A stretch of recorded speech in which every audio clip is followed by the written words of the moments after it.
오늘 살펴볼 내용은요. 집단 발병은 디지즈 클러스터라고 합니다.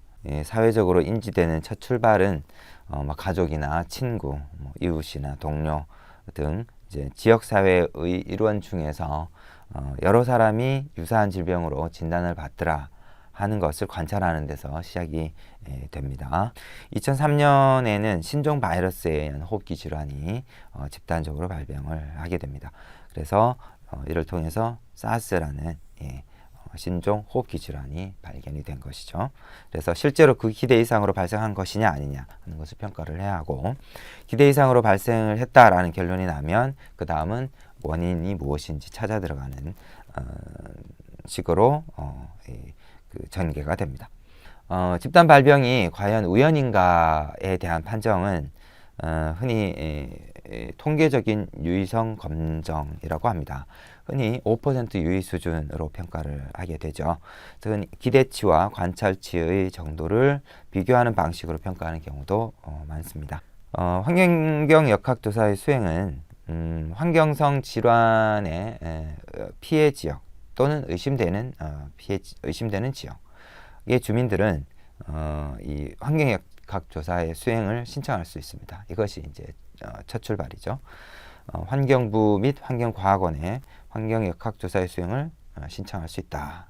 이렇게 되면 환경과학원에서는 이 관련 지침이 있습니다. 어떤 지침이냐면 환경역학 조사 실시 심의 표준 작업 지침이라는 것이 있습니다. 그래서 7인 이상으로 심의위원회를 구성하고 역학조사가 과연 필요한지를 평가를 하는 것이고요.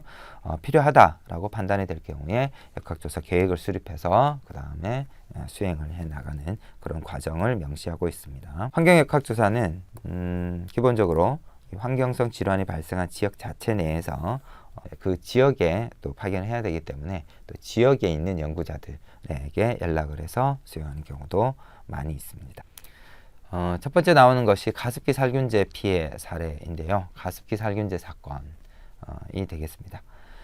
1911년 초에 언론을 통해서 치명률이 높은 미확인 바이러스 폐질환의 가능성이 있는 그런 환자들의 케이스가 보도가 됩니다.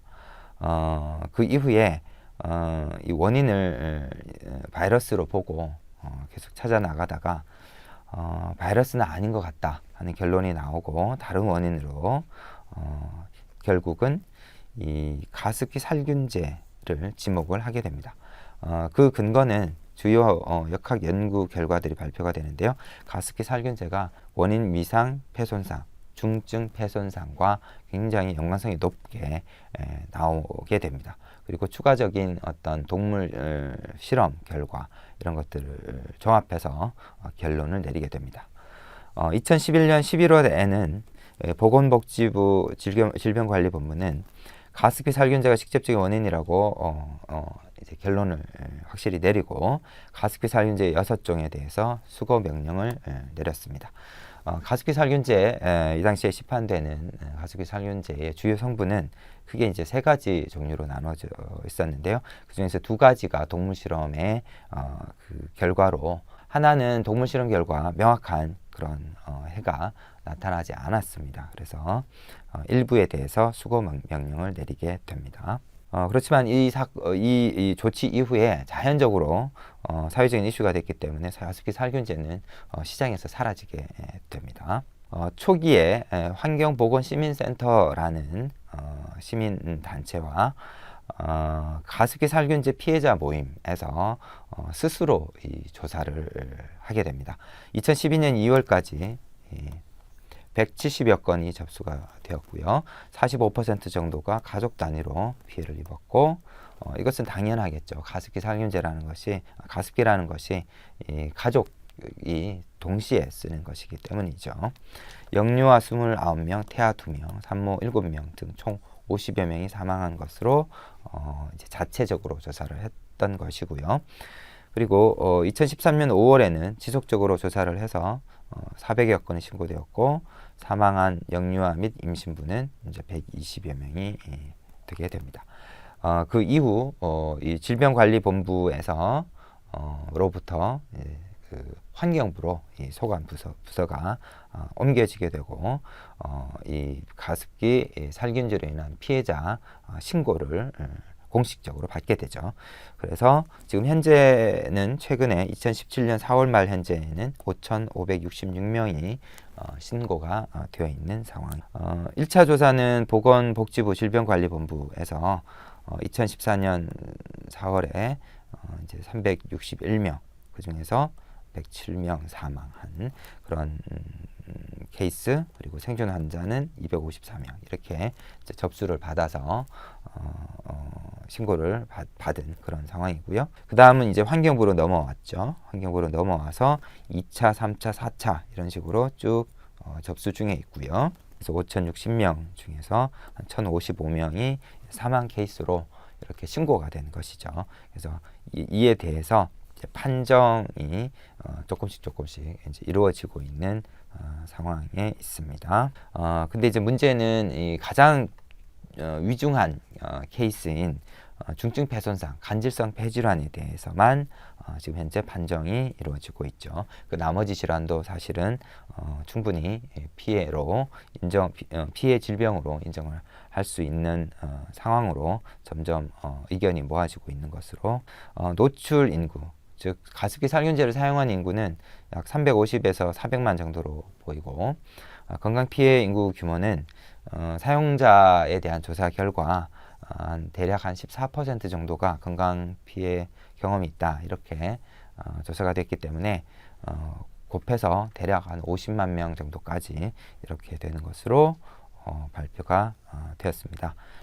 2011년에 질병관리본부에서 역학조사 결과를 발표를 했는데요. 환자 대조군 연구를 수행을 했습니다. 환자군은 18명, 대조군은 121명입니다. A병원이라고 되어 있는데 다 알려져 있죠. 아산병원이 되겠습니다. 가습기 사용에 있어서는 환자군은 94%가 가습기를 썼고 대조군에서는 55%, 해서 오즈비는 13.7이 나왔고요. 가습기 살균제는 94%, 26%에서 47.3, 굉장히 높은 그런 수치입니다. 오즈비가 47.3이고 이 95% 신뢰 구간이 6.0에서 369.7까지 굉장히 높은 그런 연관성이 굉장히 강한 결과입니다. 그래서 확신을 하게 된 거죠. 지방 곰팡이 그리고 살충제 참고로 보시면 되는데요. 지방 곰팡이 같은 경우에는 이제 가습기를 쓰게 되면은 습기가 아무래도 높을 것이기 때문에 조금 연관성이 있게 나오는 것이고요. 살충제 같은 경우도 가습기 살균제를 썼다라고 하는 것은 화학 제품에 대한 거부감이 없다라는 말이 될 수 있고, 그래서 살충제 같은 경우도 한 4배 정도 더 많이 쓰는 것으로 이렇게 나왔죠. 그래서 주요 원인은 이 가습기 살균제가 되는 것이고요. 원인 물질은 PHMG, PGH라고 하는 것입니다. 양이온성 세정제 성분입니다. 그래서 비누로 사용하는 것이고 이 피부에 사용하는 것이다 이렇게 되어 있고 굉장히 친환경적이고 피부 독성도 적고 이렇게 좋은 우수한 물질로 알려졌고 외국에서 사용이 되어 왔습니다. 그런데 우리나라에 들어와서는 이 호흡기로 들어가는 쪽으로 무단으로 쓰게 된 것이죠. 호흡기에 안전하다는 그런 증거가 전혀 없는데도 이것이 시판되고 적극적으로 홍보되고 거의 그 거짓말에 가까운 그런 그 홍보에 안심을 한 사람들이 많이 쓰게 되었고 그 사람들이 이제 피해를 입게 된 것이죠.